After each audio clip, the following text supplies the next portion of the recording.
Well, we called you out, and you showed up, and here we are with Andi Ewington, writer of Freeway Fighter #1, amongst a bunch of other books, too. Yeah, definitely. So thanks for joining us. Welcome, Andi. It's a pleasure. Thank you for having me on the show. Absolutely. Would you be willing to give us a brief history of what you've been doing in the industry, when you started, how you got into it? Sure. Around about 2008, okay.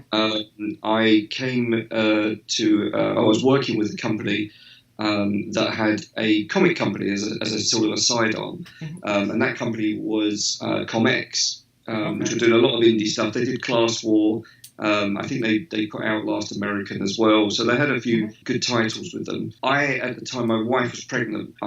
They said to me, look, we'll print anything that you want to put out, but it's got to be a decent story. I sort of scratched my brain and I was trying to come up with something, and obviously my wife being pregnant at the time, I came up with this idea about a sort of a superhero sort of story that it was more of an exploration, not so much about whether you can know the sex of a child or have tests to know the sex of a child that's unborn, but whether that child is going to have a superpower or not, which is the idea of where 45 came from. And so you have this sort of hero character that goes out interviewing lots of different superheroes, trying to find out if what to expect for this if his child is born with superhero powers. So that was 45. That was out in. Got published in 2010 by ComX, and then after that I did a spin-off called BlueSpear, which is one of the characters that featured within 45. And then I sort of, for a while, did a lot of small press stuff, trying to sort of just find my way, trying to work out what I wanted to do. I knew I wanted to write, and I knew I was good at writing comics. It was one of those things I sort of just trying to find exactly where I needed to be. And by chance, somebody introduced me to 451. Said, look, send them some of your stuff. They read 45 and they said, look, do you want to do some comics? And I was like, yeah, give it to me. I'll do anything. So they gave me Exmortis to work on. They gave me Sunflower with Mark Maluk, and then 6 with George Pelicanos. And so, we're talking sort of 215 now, 216, and then I worked for them for like 2 or 3 years now. So it's been pretty good going with those guys. And on top of that, I've managed to do some little one-shots for some of the computer game companies. So I've done a Just Cause 3 one-shot. I pitched the idea of doing a story there, and did the same for Dark Souls 2. So worked with Bandai and put a little 24 pay comic out for them. To sort of launch with the game. So yeah, it's early days, and obviously Freeway Fighter, which is coming out May 17th. Right. So I'm still finding my way. There's lots of stellar fish out there that are writing and stuff, and I'm still on the cusp and sort of learning my trade. So that's kind of where I am at the moment. Great. That's great. Do you like doing more of the adaptations that you've been doing, or prefer to write your own? It's a weird thing. The mercenary in me will go, give me adaptations, because it's not an easy job. In as much that it's a regular job that pays well, and I can put myself into a slightly different mindset when I'm creating stuff of my own, which I love doing. That's a longer sort of commitment from me. There's always lots of ideas bubbling around. I've got about 2 or 3 pitches out at different companies at the moment that are being read and reviewed. So, these ideas have been going on for, I had them maybe 2 years ago. I've written them, refined them, managed to persuade a couple of artists to give me a couple of pages for free to put a pitch together, and said, look, if we all get picked up, great, we all kind of win. So that's a kind of a longer burn, and I love doing that, but it's really hard. It's really hard to sort of get somebody to sort of, somebody like 451 that believes in you and says that, we want to take you on. Yeah. Right. That said, 451 give me more adaptation work than origination work. However, that might change. Right. Who knows? Right. Yeah, 451's been really good with us. So, and they seem like they're getting in the game pretty hard right now. Yeah. Yeah, they're certainly. I mean, they got me over for the New York Comic Con. So cool. I came over. Gosh, what was that? not last year, year before. Okay. So, that was sort of their inaugural launch, and I had 6 issue 1, Sunflower issue 1, and Exmortis issue 1, and they were giving out those comics. And they must have given out about 30,000 comics. Oh wow! Yeah. Wow. Which I signed pretty much for 4 or 5 days solid, which was great. I loved it. It was a great sort of experience for me, and certainly gave me a little bit of insight as to, Brian K. Vaughan was on the next table over there, sort of, and it's like I could see the queues queuing up for him. I was like, that's what I want. I really want that. So it gave me a little taste of, keep on sort of doing the right sort of thing. Eventually, maybe that's where you could get to. Right. Mm-hmm. Speaking back to doing some adaptations, so for Freeway Fighter, the source material is a role-playing game, correct? That's correct. Yeah. A game book. Okay. Game book. Okay. Can you tell us a bit more about this source material and like how you were able to adapt this into a comic story? Yeah, of course. Obviously, Freeway Fighter was a game book that was written by Ian Livingstone back in 1985, I think it was. Right. He got inspired by Mad Max, which was coming up. I think Mad Max 2 was 2 years before or a year before. He wanted to sort of change, sort of from writing a lot of. I mean, he'd written a lot of things like Death Trap Dungeon and Warlock of Fire Top of the Mountain, which are sort of real sort of. They're synonymous with Fighting Fantasy Gamebooks, those sort of titles. And Freeway Fighter was the 13th game book that he and Steve Jackson put out. Wow. And he wanted to sort of change where they were going with it, and he decided to go off and do this sort of road post-apocalyptic Mad Max inspired story. And so that in itself, to me, I'm a huge sort of Mad Max fan. Mm-hmm. Ian and I had sort of become friends over my sort of years of writing comics, and I sort of said to him, look, I grew up with Fighting Fantasy, and these books were really, really important to me.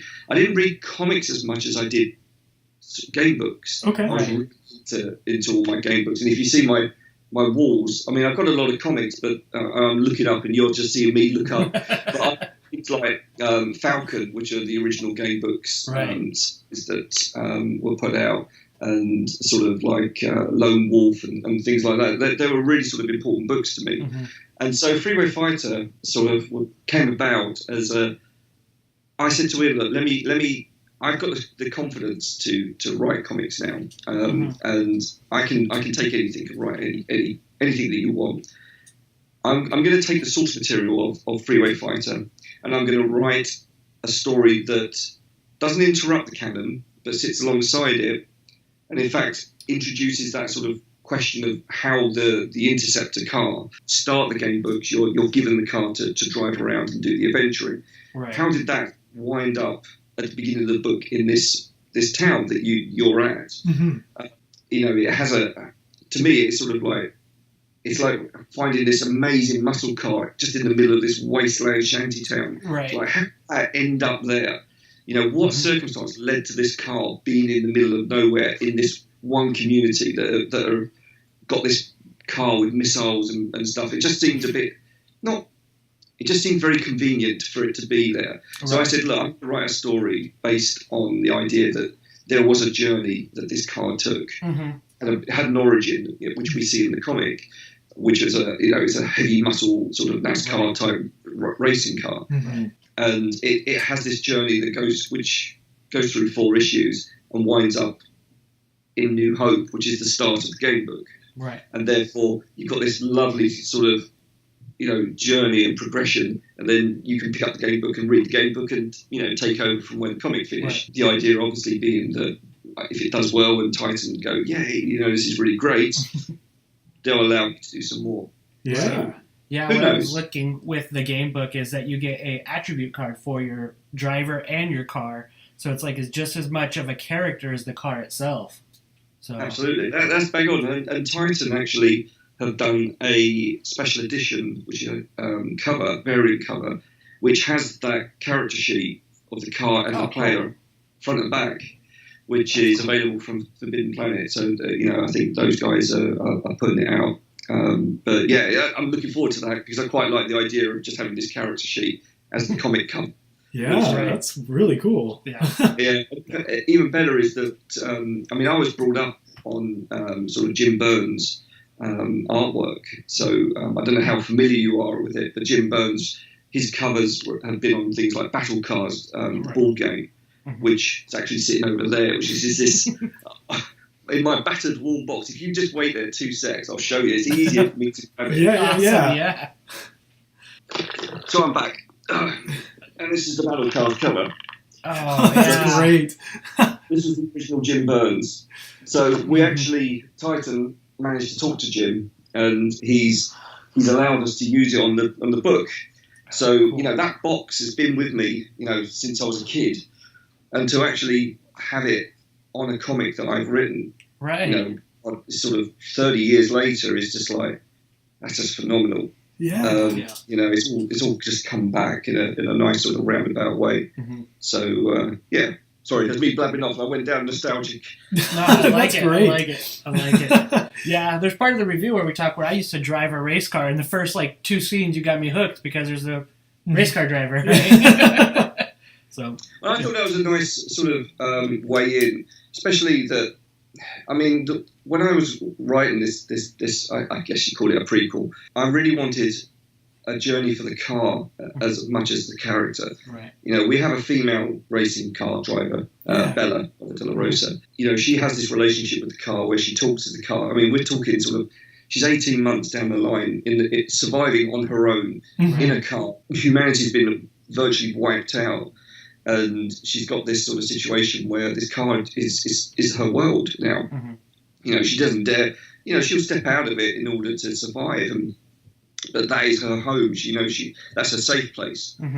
So as much as I do sometimes when I'm driving along, I'll talk to the car in this weird, bizarre way. It's like, come on, don't conk out on me. Usually is what I'm usually saying, but I've got. I kind of picked those moments and tried to put it into the comic, but also that I felt that the car itself needed a story. Right. So you see it in its prime, and you kind of, as the story progresses, you see that the environment will take its toll on the car just as much. You kind of feel for the car, but it's doing its job, keeping her alive. Right. With this process.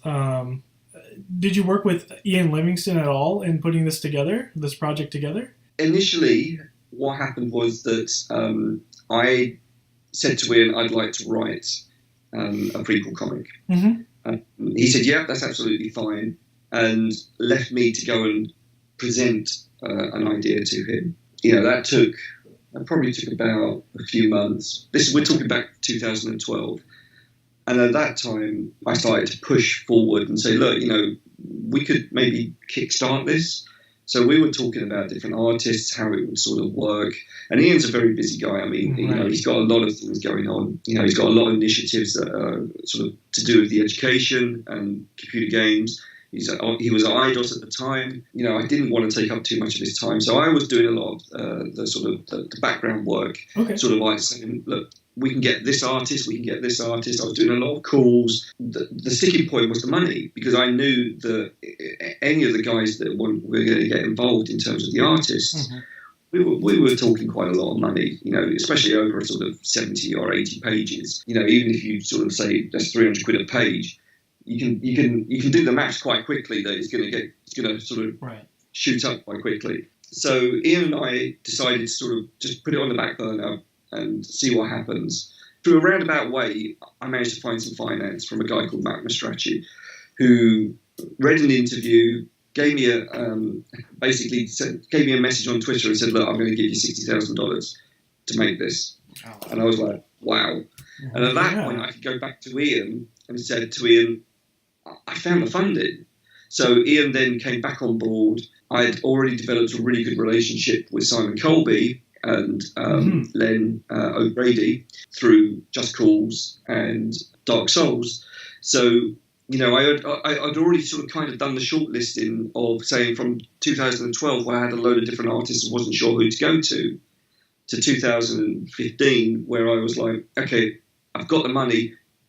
I know who's going to be doing this now. And at that point, I was able to sit down with Ian, and we would be able to go through the script. And he was actually really sort of accommodating and didn't have to muck around too much with the scripts. I'd say that's testament to the fact that perhaps I got into Ian's mindset quite quickly, and he was quite pleased with the way things were going. We'd done some different type dialogue changes, but in a whole, I would say probably 90% of it was relatively unchanged. And Ian was overseeing everything and was getting more and more involved when the pages were coming in. And so that, he was happy with the script. And when he read the script, he was like, yeah, this is really great. But when the visuals coming in, Ian was like, okay, yeah, now I'm starting to see a little bit more. I'm going to start changing the look of the car. Okay. We had a couple of sort of backwards and forwards trying to change the shape of the car, really trying to make it a muscle car. Because the original in the books, this really sort of Knight Riders. Nice, yeah. 80s car. And I'm looking at that going, those wheels are just not going to last in the desert. It's just going to dig into the ground and not survive. So I was like, okay, I'm going to change this. And we both agreed, and we were sort of researching different cars. So Ian had a really sort of hands-on approach to that. And all the way through now, virtually every time I get, say, 2 or 3 pages together, it goes out to the group. Ian oversees it, makes any comments, makes any dialogue changes. I've got Jonathan Green as well, who's doing the edit and keeping an eye on the canon. Jonathan's written some of the Fighting Fantasy books as well. Okay. As a guru, so anything that I've overlooked or anything, he can go, no, you got your time zones wrong. You need, come back. You need to go forward 6 months or something. So Ian's been really, really accommodating.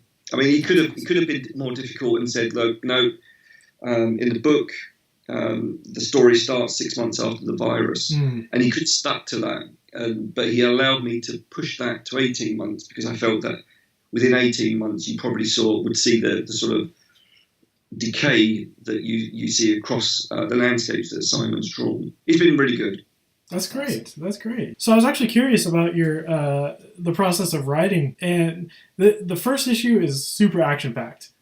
Right? So I was wondering, working with Simon Colby, like how much involvement did you have with scripting out the action sequences and panel to panel? Did you ask Simon Colby to write the car takes a U-turn here and there's a point where they play chicken and like what was the process between you and Simon Colby crafting this? A lot of different artists, writers work in different ways. And I know that there are some writers that do not write much in terms of their descriptions, and keep it sort of to the artist to do that. I come from a very different background. I'm a graphic designer, so my day job, I've done 25 years worth of key arts and creating computer game boxes and packaging and advertising. So for me, I'm very hands-on, and I like to give a guide to the artist. So every single camera angle, position, I will write the description down in as sort of full as possible. I will say we're sort of 3/4 up here looking down. We're seeing the car turn. Smoke's coming off the left wheel. I'll try to write as much as I can. In the distance, we'll see hills. There's another car on the horizon coming towards us. It's a dune buggy. I will put all of that description in. So each panel will have a full breakdown, from camera angles to how things are cropped. If it's a headshot, I'll say it's a headshot. If it's 3/4, I'll be instructing there. However, and I've always made this clear, if the artist can make that page work better than what I've described, go with that. If you want to do it in a better way, show me. I am always open. It's a teamwork. It's a full team that works on this. Everyone's got an opinion, and everybody is right and nobody is wrong. And it's my job because at the end of the day, I'm the conduit for everybody. So I've got Titan coming to me. I've got Ian coming to me. I've got the financer, Matt, coming to me. I've got the artist coming to me, I've got the letterer coming to me, and the colorist coming to me. And I I coordinate everybody. Mm-hmm. So in that respect, I am the center point of a wheel. And everybody else is sending all their bits to me, and I just sort of then send it all out to everybody and make sure that everybody's happy. Mm-hmm. At the end of the day, the script is the king. The script is agreed by Titan and Ian, and we try to adhere as close as possible to that. Now, there has been situations where, say, in issue 2, Simon came up with a different idea for the opening, and I was like, cool, go with it. I'm quite happy, because Simon's got to plan everything from those scenes. I've tried to do it in a set way that I see the scene. He's seeing the scene slightly differently. So his vision, I don't want to start playing around with that vision, because he's already pictured something. And as long as we both end up in the same resolution, I'm happy to defer to him and say, you know what, go with it. It's absolutely fine. I've got no problems. There has been probably the only amends that I've made are consistency amends, where, say, a character's holding something, and then in the next panel they're not holding it. So I'll go to Simon, we're missing a gas can or something, or at the beginning when we were to and froing on the design of the car, and that had Ian's involvement. But since then, I haven't really made any amends to what Simon gives me. So we have a really good way of working. He tries to follow the script whereas possible, and I try to give him as much leeway as possible to move off that script if we need to. But we both understand that we need to follow the script. Right. Otherwise, it just descends into this sort of madness, and you go, we've written ourselves into a corner because we now don't have enough panels or whatever. Simon's really good. He'll say before he begins to say, look, I had a thought, I had to think about this. What if we put an additional panel in here? And I'll be going, I can see what you're doing there. Go with it. Generally, 9 times out of 10, I'll say, do it. It's absolutely fine. Great, yeah. Yeah, whatever you did number 1, it worked. Definitely. Cool. Thank you. And you did do one book with somebody who's pretty big around here because of a movie that came out, Fast and Furious, Rob Cohen. How was working with him? Rob was awesome. In a weird way, I didn't actually have a lot of dealings with him, because 451 was sort of like a buffer between, I'd say, the talent, which is Rob, and myself. And so a lot of my work was, I would just send it off to 451, and then I'd hear back, Rob was okay with this, Rob suggested this. But, in a weird sort of way, I actually managed to meet up with Rob, because he was editing Category 5, which is his new movie, one street away from where I was working. Oh, wow. So I found out that he's in the next street. So I met him for lunch and sort of jumped in and watched him do some editing on his movie. And he had all these, all the scenes pasted up on the wall, and, was going through it. But he was a really nice guy, really down to earth.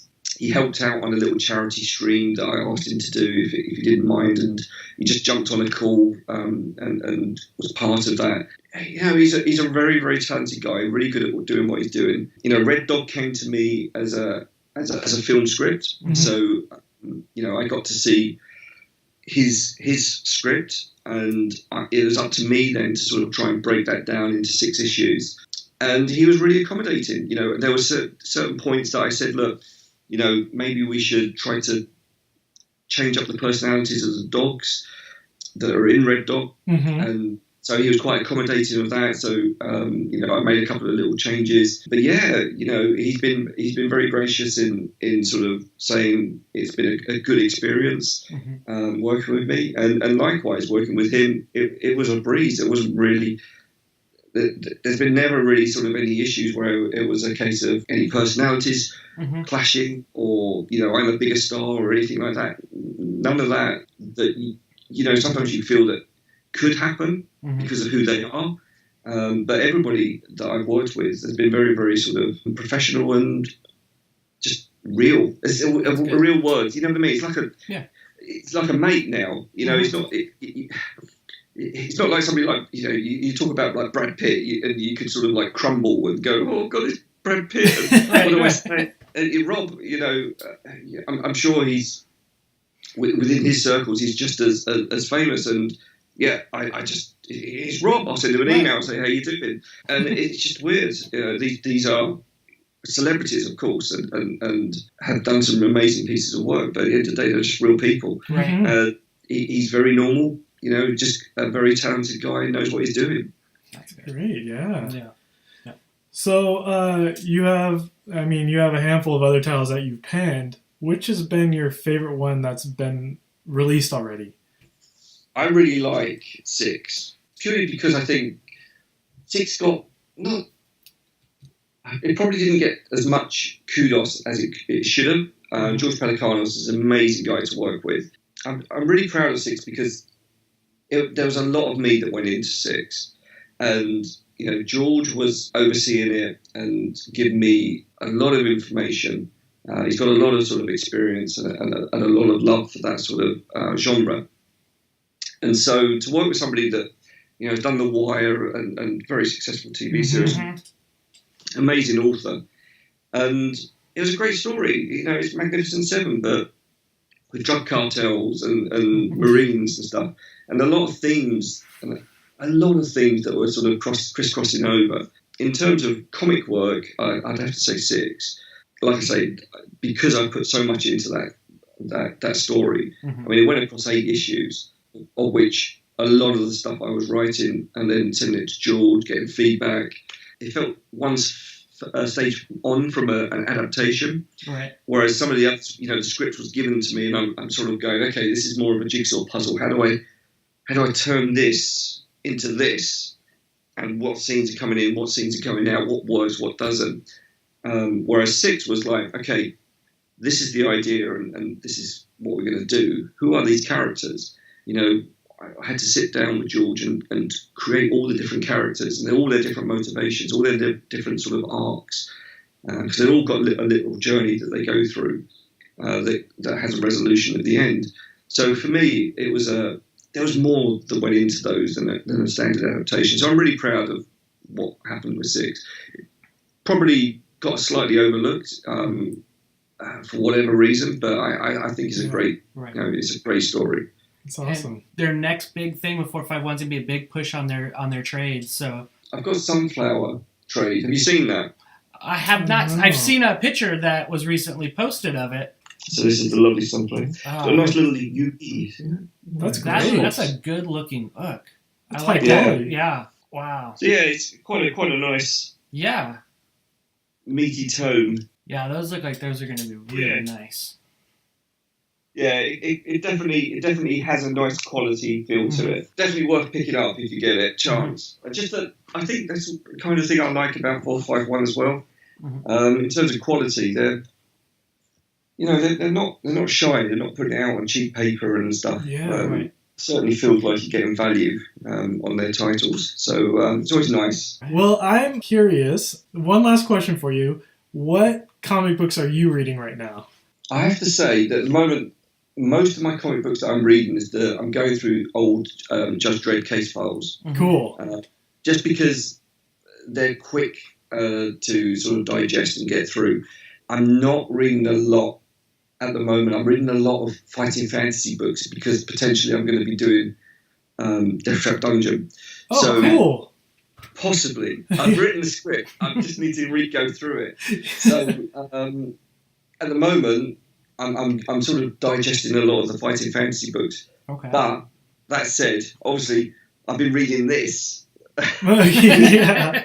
Reading it again, I was going, oh yeah, I forgot about that. But yeah, my Judge Dredd case files generally are the ones that are the most well thumbed at the moment. It's really weird when you're in production mode, which is what I am at the moment. I've sort of switched at the moment from writing to producing. Because I've got Red Dog coming through and I've got Freeway Fighter issue 3. So all the pencils are coming through. So I don't get a huge amount of time to digest big series stuff. There's stuff I really want to pick up. In my heart, I'm a Batman fan. Right. But I just don't have the time and the money to right. too many series. So what I tend to do is I tend to wait until something's out in trade. So I don't pick up a lot of the individual issues. I'll wait until something's been collected and then go you know what, I really need to pick that up. I've been looking around for the Mad Max. I sort of go into Forbidden Planet and try and pick up things that I'm into. So I've been looking around for the Mad Max, but I haven't found it yet. So it's one of those sort of impulse buys. I go in and go, oh, what do I fancy? A bit of post-apocalyptic. So I tend to sort of hunt around for stuff. Totally looking forward to May 17th. We have Freeway Fighter coming out. Mm-hmm. Cool. So everybody that's watching, check your stores May 17th for Freeway Fighter. It's going to be super awesome. Issue 1 is amazing. So thank you, Andy. Thank you so much for coming on and giving us a quick interview here. We'll do it again. Oh, Yeah. most definitely. Yeah, that sounds great. Well, thanks a lot, Andy. We appreciate your time. No worries. All right. Good luck on all your work. We're definitely supporting. So, yeah. Thank you very much, guys. Cheers. Cheers. Thanks for watching. Thanks, Andy.